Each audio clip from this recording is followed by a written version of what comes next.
Hello everyone, আমার আজকের বাংলা ক্লাসে আমি তোমাদের সবাইকে জানাই স্বাগত। তোমরা স্ক্রিনে অলরেডি দেখতে পাচ্ছ আফ্রিকা বলে দেওয়া রয়েছে। ঠিকই ধরেছ, আজকে আমরা যে কবিতাটা নিয়ে আলোচনা করব দশম শ্রেণীর পাঠ্য আফ্রিকা কবিতা। কবিগুরু রবীন্দ্রনাথ ঠাকুরের রচিত এই কবিতা। এবার আফ্রিকা কবিতা বা আফ্রিকা কবিতার পরিপ্রেক্ষিত সম্পর্কে জানবার আগে এসো আমরা চট করে কবিগুরু সম্পর্কে প্রাথমিক কিছু কথাবার্তা জেনে নিই। আমরা অনেকেই জানি তার সম্পর্কে, তবু আরেকটু বিশদে জেনে নিলে তাতে কোনো ক্ষতি নেই। আর আমি সবাইকেই বলেছি, সব ক্লাসেই আমি বলছি যে যখন তোমরা টেক্সট পড়বে খুঁটিয়ে খুঁটিয়ে তো পড়বেই, সেই সঙ্গে যে কবি পরিচিতি অংশটা বা লেখক পরিচিতি অংশটা আছে সেটাও কিন্তু দেখতে ভুলবে না। কেমন? এখানেও তাহলে দেখো দেওয়া রয়েছে কবি পরিচিতি অংশ। রবীন্দ্রনাথ ঠাকুর। রবীন্দ্রনাথ ঠাকুরের জন্ম হয় 1861 সালে এবং মৃত্যু হয় 1941 সালে। বলাই হয়েছে জন্ম কলকাতার জোড়াসাঁকোর ঠাকুর বাড়িতে। তোমরা অনেকেই হয়তো সেখানে গেছো, দেখেছো, কাজেই তোমরা এই বিষয়গুলো জানো। এবার যেটা বলা হচ্ছে যে অল্প বয়স থেকেই ঠাকুর বাড়ি থেকে প্রকাশিত ভারতী ও বালক পত্রিকায় তিনি নিয়মিত লিখতেন। দীর্ঘ জীবনে তিনি অজস্র কবিতা, গান, ছোট গল্প, উপন্যাস, প্রবন্ধ, নাটক সবকিছুই লিখেছেন। অর্থাৎ সাহিত্যের এমন কোনো শাখা নেই যেখানে তিনি সৃষ্টি করেননি, সৃষ্টিকর্মে হাত দেননি। প্রতিটা ক্ষেত্রেই কিন্তু তার স্বর্ণাক্ষর আমরা দেখতে পাই। এছাড়াও জীবনের শেষ পর্যায়ে এসে তিনি কিন্তু ছবিও এঁকেছেন।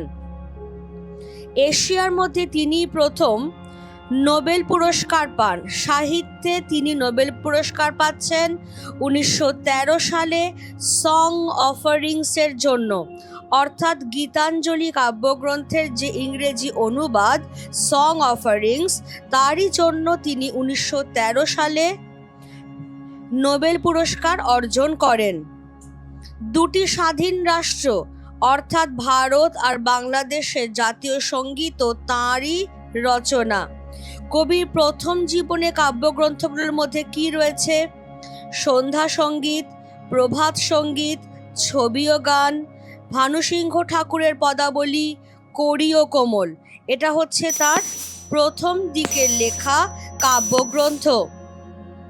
এর পরে খেয়াল করো, যেটাকে স্বর্ণযুগ বলা হয়, তার সাহিত্য সৃষ্টির স্বর্ণযুগ 1888 থেকে 1896। মাত্র 8 বছরে কবি প্রতিভার যে অভূতপূর্ব বিকাশ ঘটেছে তারই চিহ্ন সুমুদ্রিত হয়ে রয়েছে এই পর্বের 4টি কাব্যগ্রন্থে। কি কি সেগুলো? মানসী, সোনার তরী, চিত্রা আর চৈতালি। এই পর্বের কাব্যগুলিতে কবির আত্মোপলব্ধি শুধু নয়, তাঁর কাব্যে নির্মাণ কৌশলেরও যথেষ্ট পরিচয় পাওয়া যায়।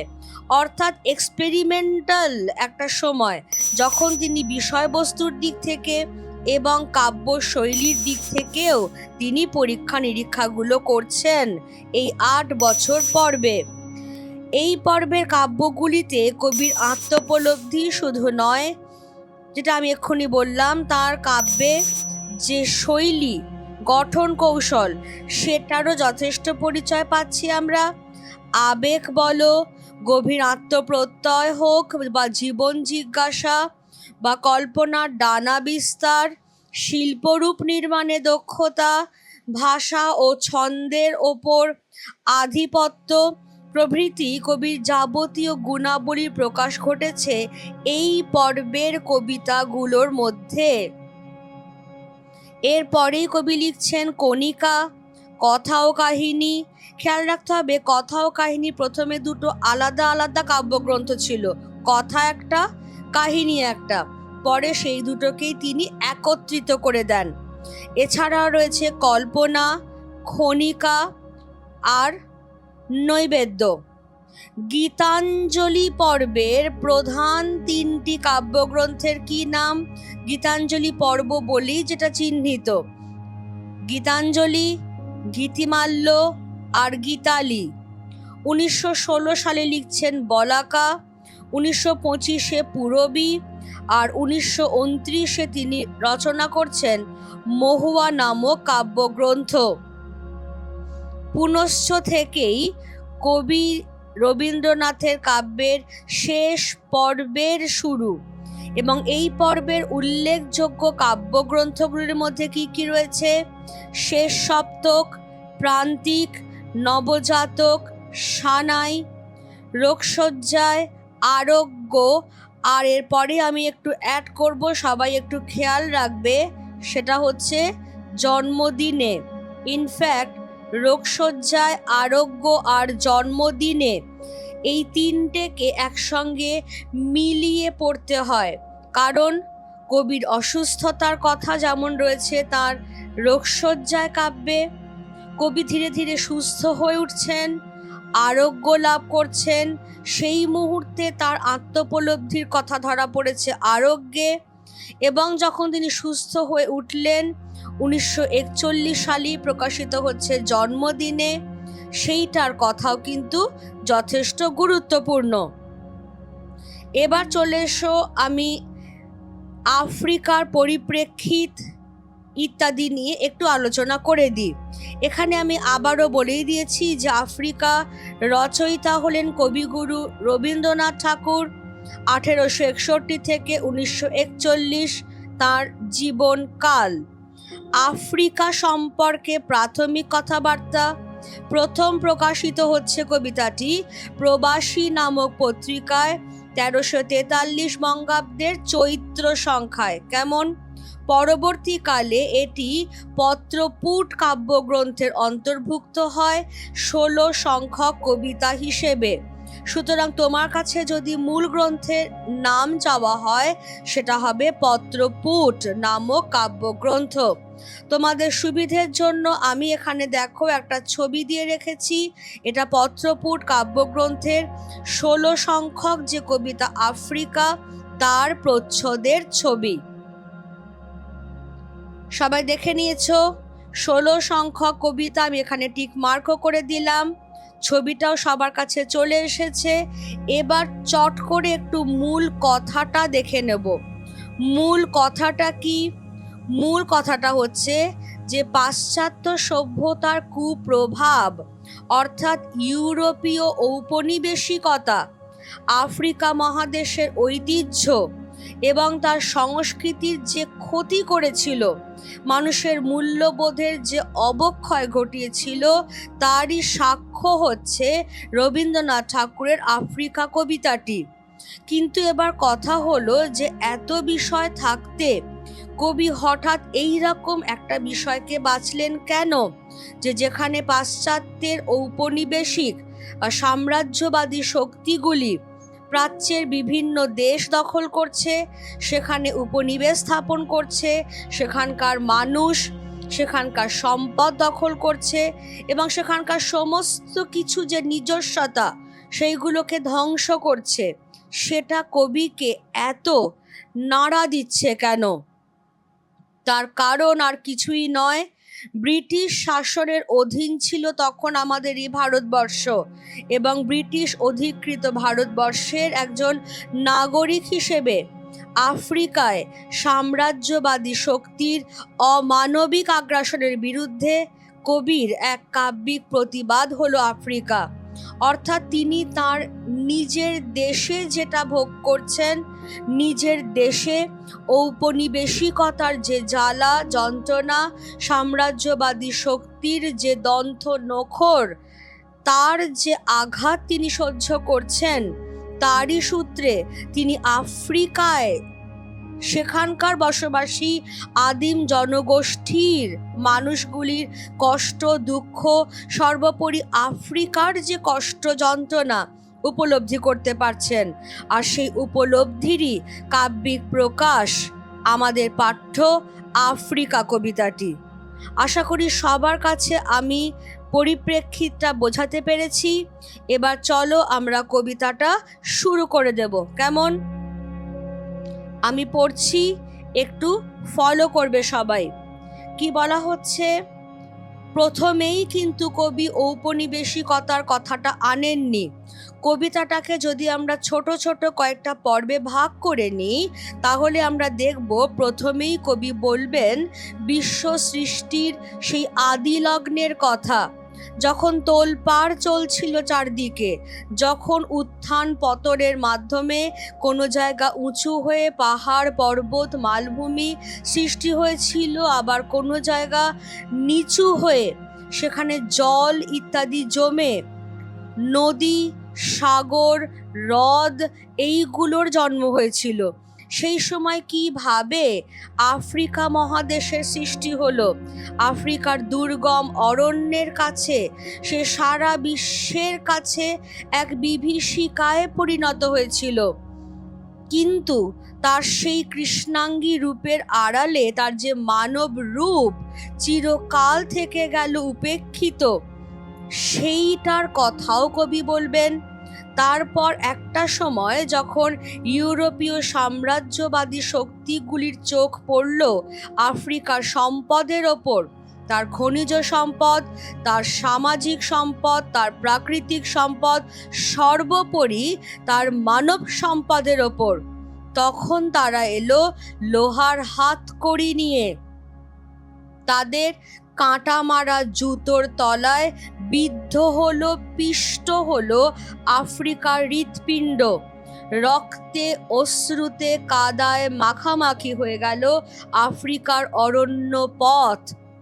অথচ যে ঔপনিবেশিক সাম্রাজ্যবাদী শক্তিগুলি আফ্রিকায় এই ধরনের নিষ্ঠুর অমানবিক অত্যাচার চালালো, তাদের নিজেদের দেশে কিন্তু বিরাজ করছিল তখন অপরিসীম শান্তি। কবি শেষ করছেন এইভাবে যে পাশ্চাত্যের দেশগুলি এইভাবেই পরস্পরের মধ্যে হিংসায়, মারামারিতে, কামড়াকামড়িতে রত, যে কে কত বেশি দেশে উপনিবেশ স্থাপন করতে পারবে। এবং তাদের এই হিংস্রতা, তাদের এই পারস্পরিক যে লোভ এবং আগ্রাসন, সেটাই সূচিত করছে মানব সভ্যতার ধ্বংসের কালকে। আসছে নতুন যুগ, এবং যুগান্তের কবিকেই কবি আহ্বান জানিয়ে বলছেন যে তিনি যেন মানহারা মানবী আফ্রিকার কাছে সমগ্র মানব সভ্যতা, সমগ্র মানব জাতির হয়ে ক্ষমা প্রার্থনা করেন, কারণ সেইটাই হবে সভ্যতার শেষ পুণ্যবাণী। ক্লিয়ার? এবারে তাহলে আমরা কবিতাটা আরম্ভ করছি। কবি কি বলছেন? উদ্ভ্রান্ত সেই আদিম যুগে স্রষ্টা যখন নিজের প্রতি অসন্তোষে নতুন সৃষ্টিকে বারবার করছিলেন বিধ্বস্ত, তাঁর সেই অধৈর্যে ঘন ঘন মাথা নাড়ার দিনে রুদ্র সমুদ্রের বাহু প্রাচী ধরিত্রীর বুকের থেকে ছিনিয়ে নিয়ে গেল তোমাকে আফ্রিকা, বাঁধলে তোমাকে বনস্পতির নিবিড় পাহারায় কৃপণ আলোর অন্তঃপুরে। কয়েকটা জায়গা একটু আমি এখনই মার্ক করে দিচ্ছি। স্রষ্টা যখন নিজের প্রতি অসন্তোষে নতুন সৃষ্টিকে বারবার করছিলেন বিধ্বস্ত, ঘন ঘন মাথা নাড়া কথাটা মার্ক করলাম। আর কে কাকে কোথা থেকে ছিনিয়ে নিয়ে গেল? রুদ্র সমুদ্রের বাহু প্রাচী ধরিত্রীর বুকের থেকে ছিনিয়ে নিয়ে গেল আফ্রিকাকে। ব্র্যাকেট করে দিলাম অংশটা, খুব আসে এটা এসএকিউতে। আফ্রিকাকে কোথায় নিয়ে গিয়ে রাখা হলো? বনস্পতির নিবিড় পাহারায়। বনস্পতি মানে বিরাট বড় গাছ, এবং তাকে রাখা হলো কৃপণ আলোর অন্তঃপুরে। আমরা বুঝে নেব যে আলোকে কেন কৃপণ বলা হয়েছে। তাহলে আমরা শুরু থেকেই বুঝতে আরম্ভ করি একটু। ব্যাপারটা কি, কবি কি বলতে চাইছেন? বিশ্ব সৃষ্টির উষালগ্ন, তার প্রারম্ভিক ভাঙা গড়া আর উত্থান পতনের কারণে যেন এক প্রকার উদ্ভ্রান্ত ছিল, দিশেহারা ছিল। বিশ্ব সৃষ্টির সেই সূচনা পর্বে স্বয়ং ঈশ্বর, যিনি এই বিশ্বের স্রষ্টা, নির্মাতা, তিনি যেন নিজের প্রতি অসন্তোষে নতুন সৃষ্টিকে বারবার বিধ্বস্ত করছিলেন আর অধৈর্য হয়ে ঘন ঘন মাথা নাড়াচ্ছিলেন। আসলে যেটা হয়, যিনি প্রকৃত শিল্পী তিনি কখনোই নিজের শিল্প কার্যে খুব সহজে সন্তুষ্ট হন না। নিজের শিল্পকীর্তিকে বারবার ভেঙে চুরে নিখুঁত করে গড়ে নেওয়াই হয় তার প্রবণতা। ঈশ্বর পৃথিবীর সৃষ্টিকর্তা, তার মধ্যেও তাহলে এক মহান শিল্পী বিরাজমান, তাই তিনিও নিখুঁতভাবে সৃষ্টির উদ্দেশ্যেই বারবার ভেঙে চুরে ভূপ্রকৃতিকে নতুন করে রচনা করছিলেন। তাহলে এই যে অধৈর্যে মাথা নাড়া বলতে কি বোঝানো হয়েছে? সৃষ্টির আদি লগ্নে পৃথিবী ব্যাপী যে প্রবল উত্থান পতন, ভূপ্রাকৃতিক যে আলোড়ন, যেটা আমি এক্ষুনি বলছিলাম, কোথাও উঁচু হয়ে যাচ্ছে, কোথাও নিচু হয়ে যাচ্ছে, সেই সমস্তটাই কবির কল্পনায় যেন বিশ্ব স্রষ্টার অধৈর্যে মাথা নাড়া। ক্লিয়ার সবার কাছে? এই অংশটুকু অবধি কিন্তু আমরা আলোচনা সেরে নিলাম। এবার কবি কি বলছেন?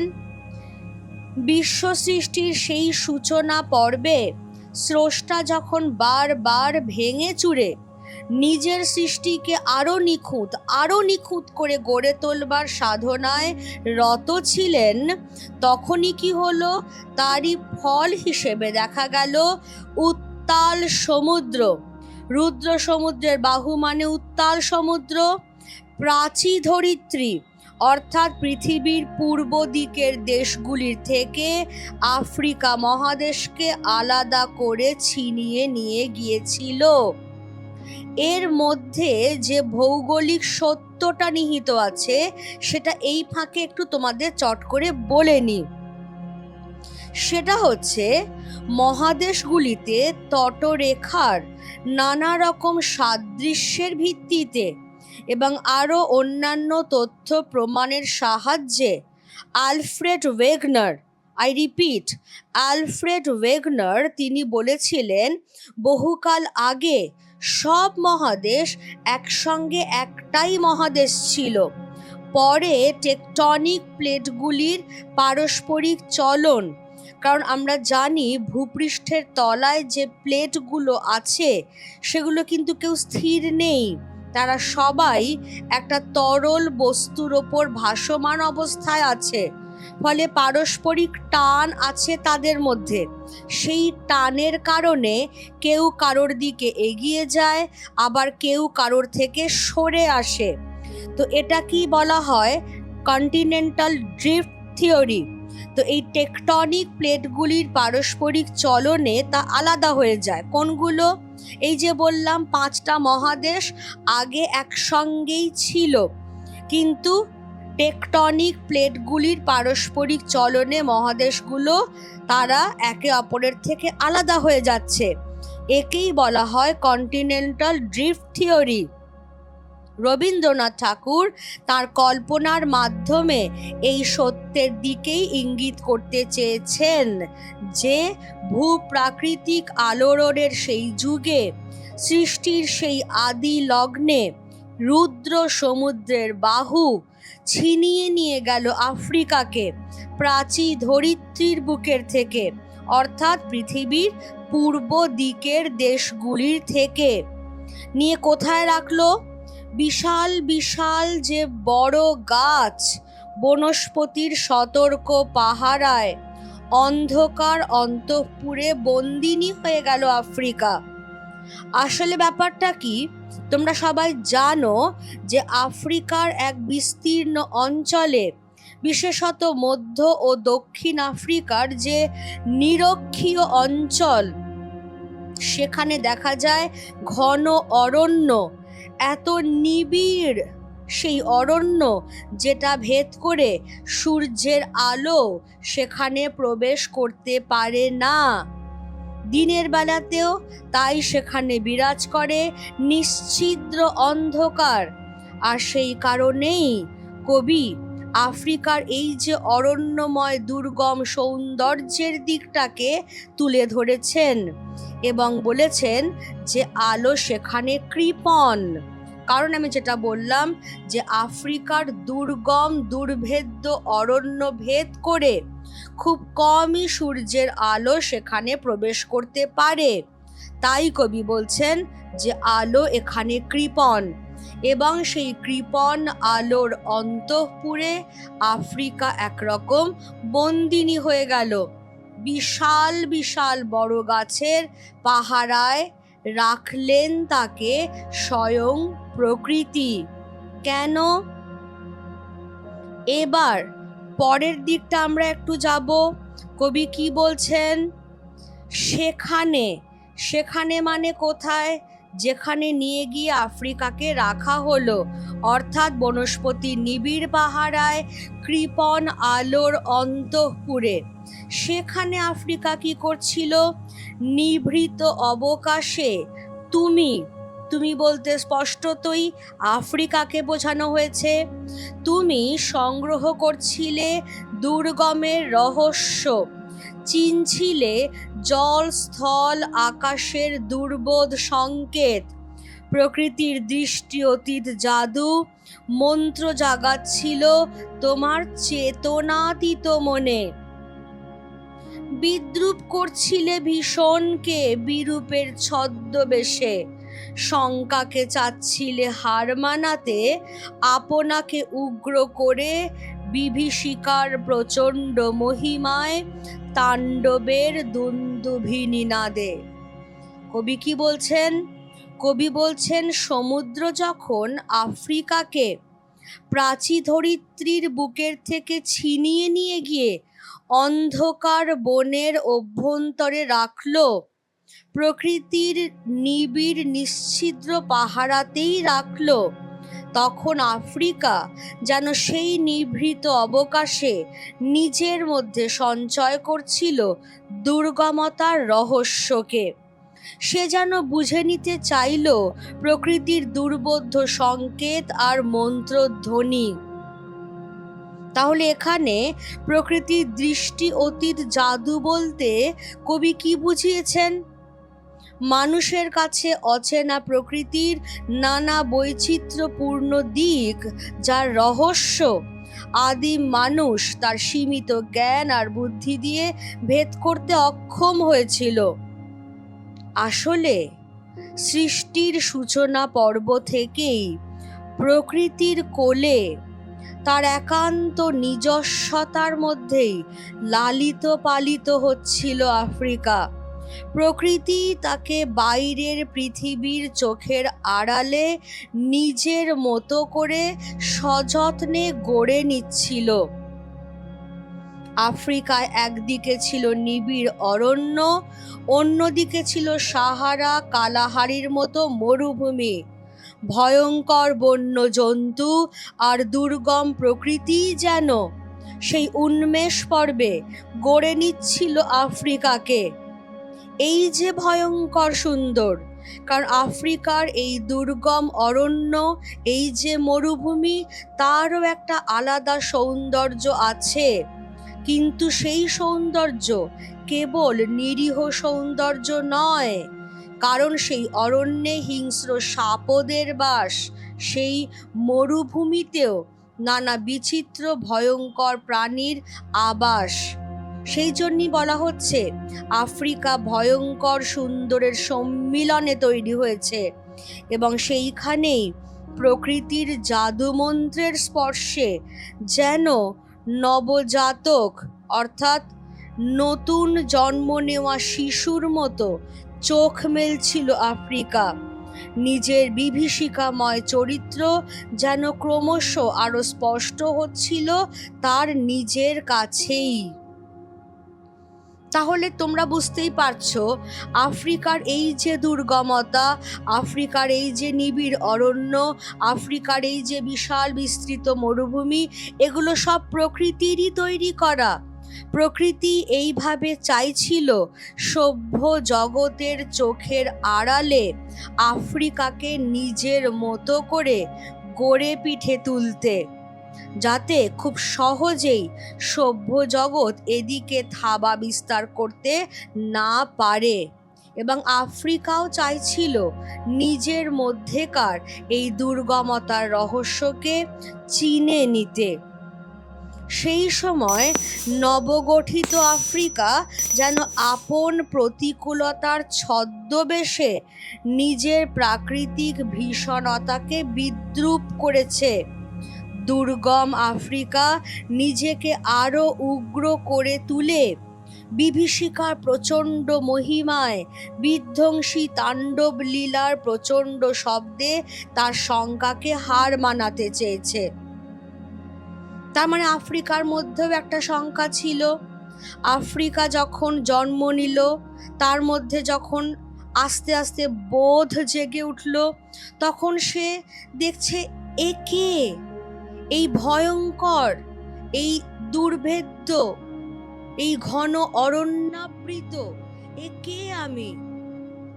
ধীরে ধীরে সে তার এই শঙ্কাকে জয় করে নিতে চাইছিল বিভীষিকার প্রচণ্ড মহিমায়। অর্থাৎ একটা সময় সে নিজেই বুঝতে পারল যে প্রকৃতি তাকে এই রকম বিভীষিকাময় করেই গড়ে তুলেছেন, এই রকম দুর্ভেদ্য অরণ্য এবং মরুভূমি দিয়েই তাকে গড়ে তুলেছেন, যাতে সকলে তাকে ভয় পায়। এবং আফ্রিকা নিজেকে আরো দুর্গম, আরো বিভীষিকাময় করে তুলে নিজের এই শঙ্কাকে হার মানালো। সভ্যতার ধাত্রীভূমি আফ্রিকায় একদিন এই প্রকৃতি বেঁচে থাকার মন্ত্র উচ্চারণ করেছিল দুর্গম অরণ্যে আর দিগন্ত বিস্তৃত মরু প্রান্তরে। যেটা আমি এক্ষুনি বলছিলাম, প্রকৃতি যেন তৈরি করে দিয়েছিল আফ্রিকার জনজাতির নিজস্ব ছন্দ আর সংস্কৃতি। তার মানে প্রকৃতির কোলে তার নিজের মতো করে গড়ে উঠছিল আফ্রিকা, তার নিজস্ব ছন্দ, নিজস্ব সংস্কৃতি নিয়ে তার নিজস্ব আদিম মানব গোষ্ঠী তৈরি হচ্ছিল। নবগঠিত আফ্রিকার কাছে তাহলে বুঝতেই পারছো তার এই দুর্গমতার রহস্যটাই ছিল তার সম্পদ। বিরূপের ছদ্মবেশ, ছদ্মবেশ বলা হচ্ছে এই কারণেই তো। তাহলে এই যে বিরূপতা, অর্থাৎ সভ্য জগতের কাছে আফ্রিকা এই যে বিরূপ, এটা তাহলে আফ্রিকার এক ধরনের ছদ্মবেশ। কারণ সত্যি সত্যি আফ্রিকার কাছে আফ্রিকা দুর্গম নয়, সত্যি সত্যি আফ্রিকার কাছে আফ্রিকা দুর্বোধ্য নয়, বরং এটা তার এক রকমের ছদ্মবেশ ধারণ, যাতে সভ্য জগতেরা চট করে তার দিকে থাবা বাড়াতে না পারে। এই যাবতীয় তথাকথিত যে প্রতিকূলতা, তার মধ্যে দিয়েই আফ্রিকা যেন উচ্চারণ করেছিল প্রতিরোধের মন্ত্র, যে সভ্য জগৎ থেকে কিভাবে নিজেকে বাঁচানো যায়। সভ্য জগতের কাছে সে এই কারণেই বিভীষিকার প্রচণ্ড মহিমা বিস্তার করেছিল, আপন অস্তিত্ব রক্ষা করবে বলেই। আর এই কাজে সবচেয়ে সহায় হয়েছিল কে? স্বয়ং প্রকৃতি।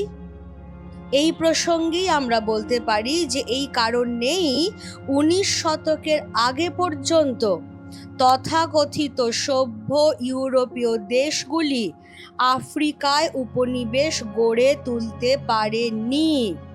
প্রকৃতির সাহায্যেই দুর্গমতাকে আশ্রয় করে বিভীষিকার ছদ্মবেশ গড়ে তুলে আফ্রিকা সেদিন নিজের অস্তিত্ব রক্ষা করতে সক্ষম হয়েছিল।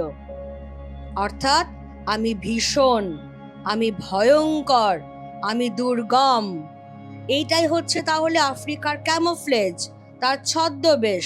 এবং এইটা দেখেই সভ্য জগৎ তার থেকে দূরে সরে থাকতে বাধ্য হয়েছিল অন্তত 19 শতকের আগে পর্যন্ত। তারপর কি হলো, কবি কি বলছেন আমরা একটু দেখে নেব।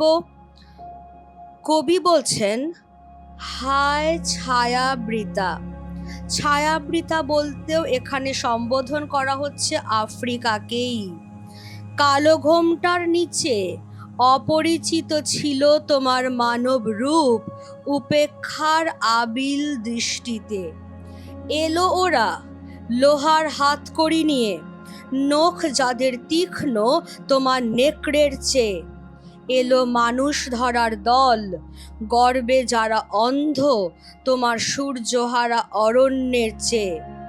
সভ্যের বর্বর লোভ নগ্ন করল আপন নির্লজ্জ অমানুষতা।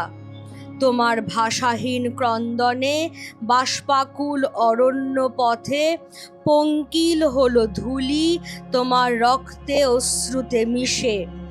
দস্যু পায়ের কাঁটা মারা জুতোর তলায় বিভৎস কাদার পিণ্ড চিরচিহ্ন দিয়ে গেল তোমার অপমানিত ইতিহাসে। আফ্রিকার এই যে রহস্যময় অন্তঃপুর, তার দুর্গমতা, তার জঙ্গলাকীর্ণ ভূখণ্ড, বিভীষিকাময় প্রকৃতি এবং সংস্কৃতির যে আদিম নিজস্বতা, তাকে করে তুলেছিল ছায়াবৃতা।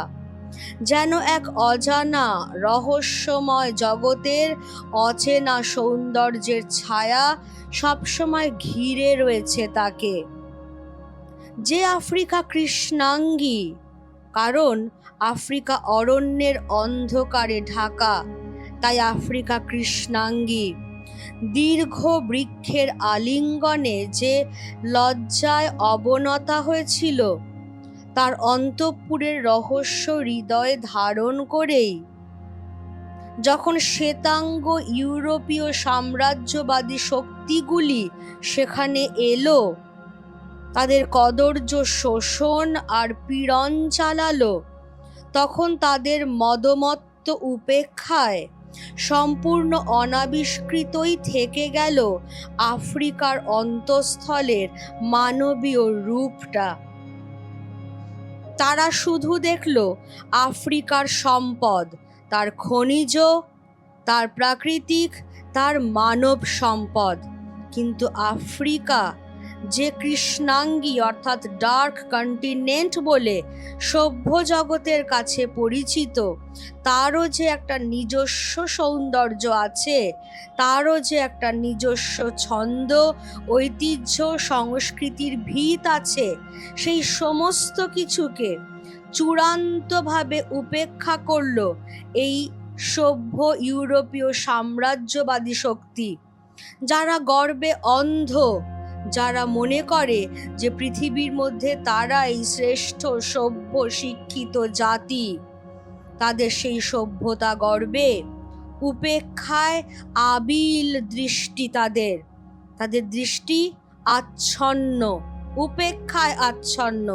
তাই তাদের সেই উপেক্ষিত দৃষ্টির কাছে আফ্রিকার যে মানব রূপ, তারও যে একটা স্বাধীন সত্তা আছে, নিজস্ব সৌন্দর্য আছে, সেই সমস্ত কিছু চিরকাল অনাবিষ্কৃতই থেকে গেল। কবি বলছেন, আসলে যেটা হয়েছিল, যেটা আমরা একটু আগেই পড়তে পড়তে দেখলাম, যে আদিম অরণ্য আর মরুভূমিতে ঢাকা আফ্রিকা এক দীর্ঘ সময় ধরে বহির্বিশ্বের সঙ্গে যোগাযোগহীন ছিল, কারণ প্রকৃতি তাকে এইভাবে গড়ে তুলেছিল যাতে পাশ্চাত্য লোভী সাম্রাজ্যবাদী শক্তি আফ্রিকায় তাদের থাবা বিস্তার করতে না পারে।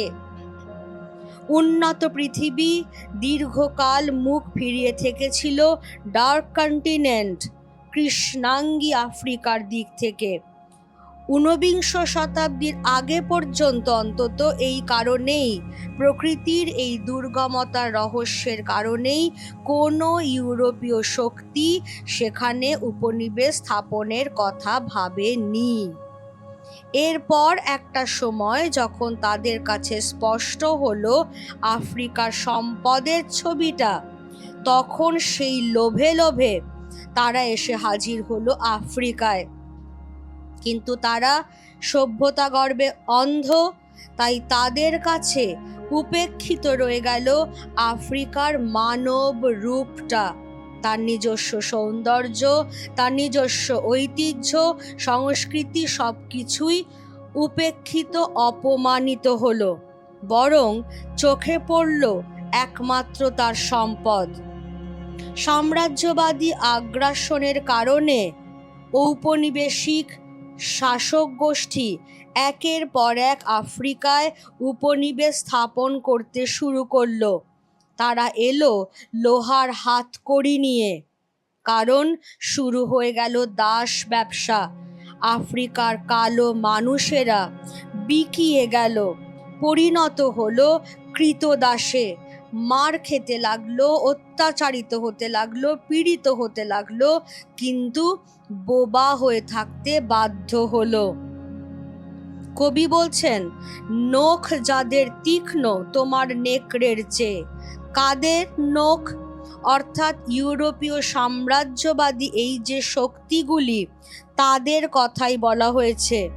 আমরা জানি আফ্রিকা অরণ্য সংকুল এবং সেখানে হিংস্র বন্য জন্তুর বসবাস, কিন্তু এদের নখ যতটা না তীক্ষ্ণ, তার থেকেও বেশি ক্রূর, বেশি তীক্ষ্ণ নখর ইউরোপীয় সাম্রাজ্যবাদী শক্তিগুলির। তারা মনুষ্যত্বের হত্যাকারী, তাই পশুর চেয়েও তারা নিষ্ঠুর, নৃশংস এবং জান্তব। তারা আরো কি করলো? তাদের এই লোভের লেলিহান শিখা আফ্রিকার কুমারী ভূখণ্ডকে রেহাই দিল না। তারা সভ্যতা গর্বে অন্ধ হয়ে আফ্রিকার যে নিজস্ব সভ্যতা, সংস্কৃতি, মানবতার অপমৃত্যু ঘটালো, সেখানে নিজেদের উপনিবেশ স্থাপন করে। ফ্রান্স, ব্রিটেন, জার্মানি, ইটালি, ইউরোপের প্রায় প্রত্যেকটা দেশই সেখানে উপনিবেশ স্থাপন করতে শুরু করলো। নির্বিচারে চলতে থাকলো সেখানকার সম্পদ লুণ্ঠন, খনিজ, প্রাকৃতিক এবং মানব সম্পদ লুণ্ঠন। ব্রিটিশ অধিকৃত পরাধীন ভারতবর্ষেও তো একই চিত্র। তাই কবি নিজের দেশের সঙ্গে, নিজের সঙ্গে আফ্রিকাকে এবং আফ্রিকার সেই আদিম জনগোষ্ঠীর সঙ্গে মিলিয়ে নিতে পারছেন, তাদের যন্ত্রণা, তাদের দুঃখ, তাদের কষ্টটাকে। তাই তথাকথিত সভ্য এই ইউরোপীয় অসভ্য বর্বরতা আর লোভী সেনদৃষ্টি কবির কাছে তাদের নির্লজ্জ অমানুষতা ছাড়া আর কিছুই নয়। শ্বেতাঙ্গ শাসকের ফাঁপা অন্ধ অহংকার তার মনে হয়েছে আফ্রিকার সূর্যহারা অরণ্যের চেয়েও অন্ধকারাচ্ছন্ন। আত্মগর্বে গর্বিত ইউরোপীয় সভ্যতার এই হিংস্র লোভ আর লুঠতরাজ পিষ্ট করল আফ্রিকার নিষ্পাপ কোমল হৃদয়। কবি এর আগেই বলেছেন যে প্রাচী ধরিত্রীর ক্রোড়চ্যুত হয়ে আফ্রিকা যখন প্রকৃতির নিজস্ব কোলে জায়গা পেল, সেখানেই ধীরে ধীরে প্রকৃতির যত্নে স্নেহে সে লালিত পালিত হয়ে উঠেছিল।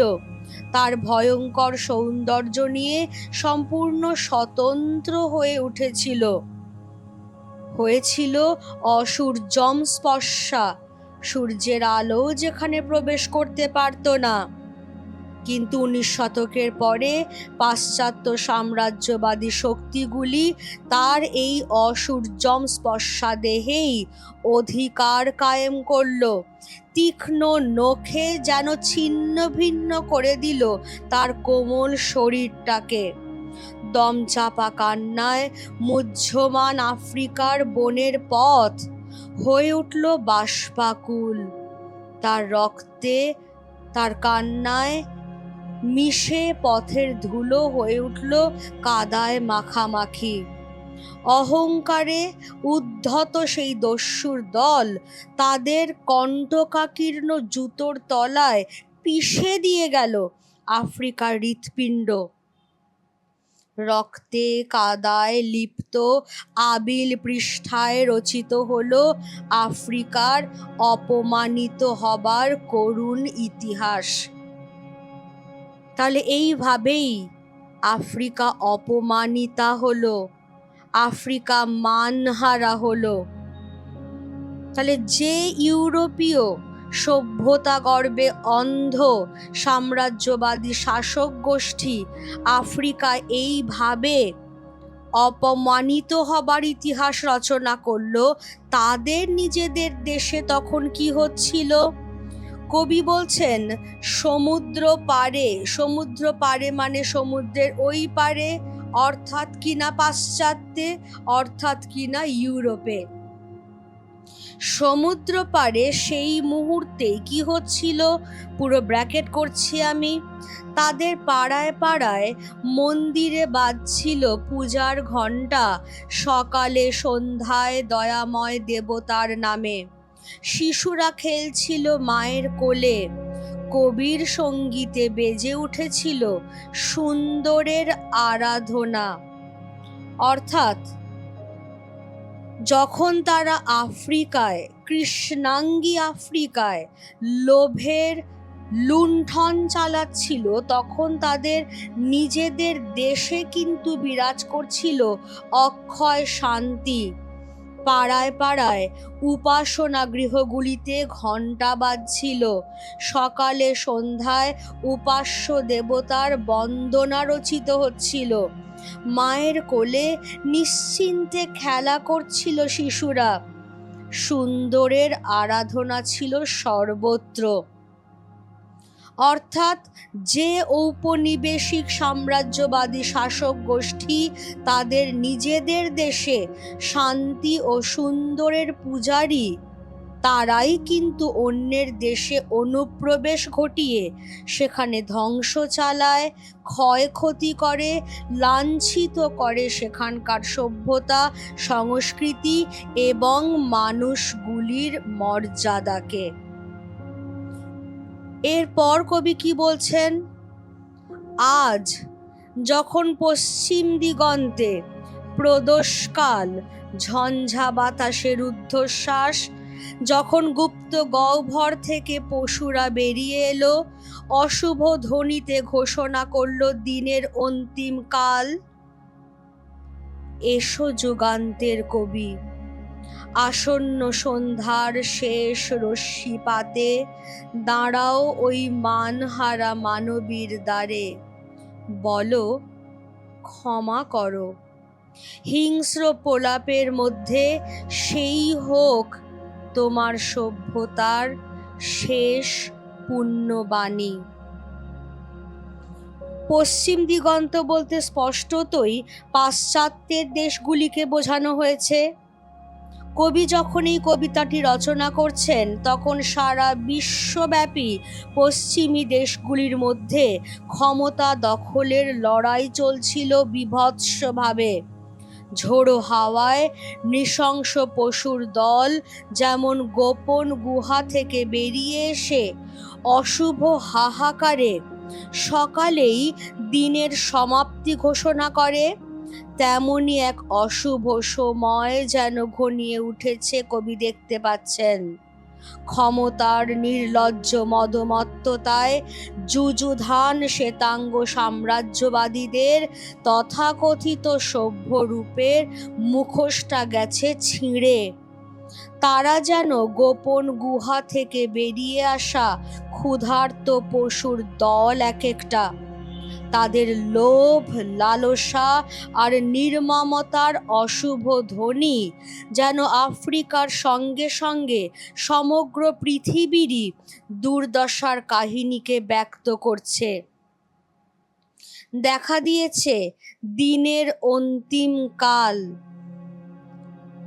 পাশ্চাত্য সাম্রাজ্যবাদীদের নির্লজ্জ রেষারেষিতে যেমন ধ্বংসের পূর্বাভাস ও যুগান্তরের ইঙ্গিত পাওয়া যাচ্ছে, তেমনই পাওয়া যাচ্ছে ক্ষমতালোভী শাসকের নির্দয় শাসন শেষ হবার বার্তাটাও।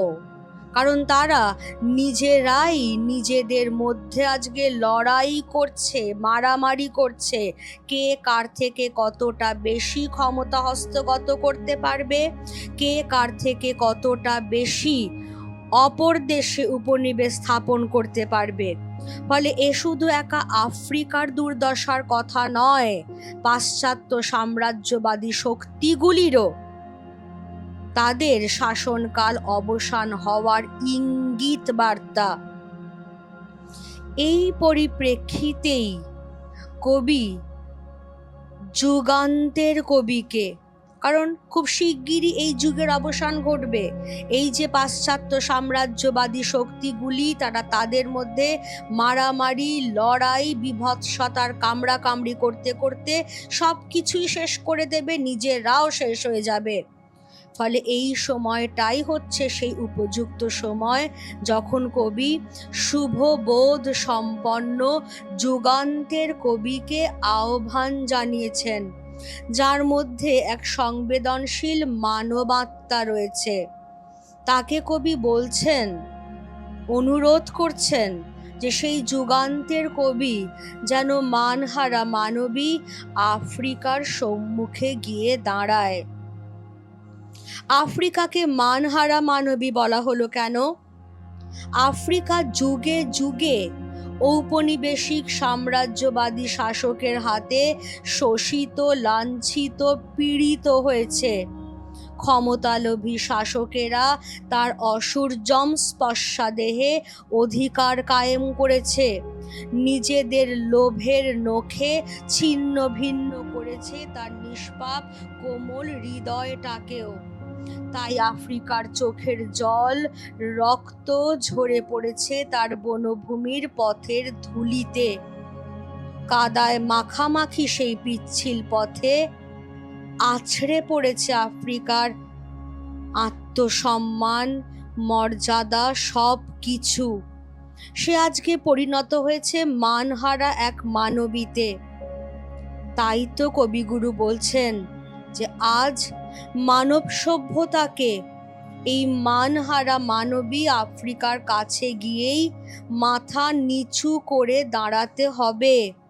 সেই অপমানিতা মানসীর কাছে নিজের বর্বরতা, নির্মমতা, লোভ আর নিষ্ঠুরতার জন্য ক্ষমা চাইতে হবে। আর সেই ক্ষমা চাওয়ার বাণীটাই হবে সভ্যতার শেষ পুণ্যবাণী। কেমন ক্লিয়ার তাহলে সবার কাছে কবিতাটা? আমি যথেষ্ট ডিটেলে ধরে ধরে এক্সপ্লেন করে দিয়েছি। আশা করি তোমাদের কারোর বুঝতে কোনো অসুবিধে নেই। তা সত্ত্বেও যদি দেখো যে কোনো জায়গায় বুঝতে অসুবিধে হচ্ছে, তাহলে কমেন্ট বক্সে আমাকে জানিও। চ্যানেলটা সাবস্ক্রাইব করে নিও যারা এখনও করোনি। বেল আইকনটা অতি অবশ্যই প্রেস করে রেখো। আর যারা আমার সঙ্গে সরাসরি আলোচনায় বসতে চাও, দেখবে এই ভিডিওটার ঠিক তলাতেই টপমেটের লিংক দেওয়া রয়েছে।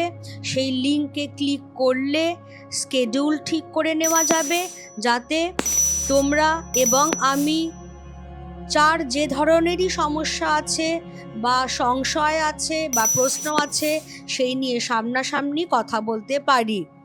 আরও একটা কথা, এই ভিডিওটার তলায় যে লিঙ্ক প্রোভাইড করা হয়েছে তাতে আফ্রিকা থেকেই সম্ভাব্য গুরুত্বপূর্ণ প্রশ্নোত্তরের ভিডিওটাও দেওয়া রয়েছে।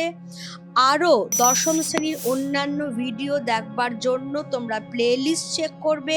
প্লেলিস্টের লিঙ্কও ডেসক্রিপশানের শেষে দেওয়া রয়েছে। অনেক ভিডিওই এর মধ্যে আপলোড হয়ে গেছে, সুতরাং তোমরা দেরি না করে সেগুলো দেখে নাও, কারণ তোমাদের টেস্ট পরীক্ষার আর কিন্তু খুব বেশি বাকি নেই। যারা এখনো সাবস্ক্রাইব করোনি তারা সাবস্ক্রিপশন করে নিও।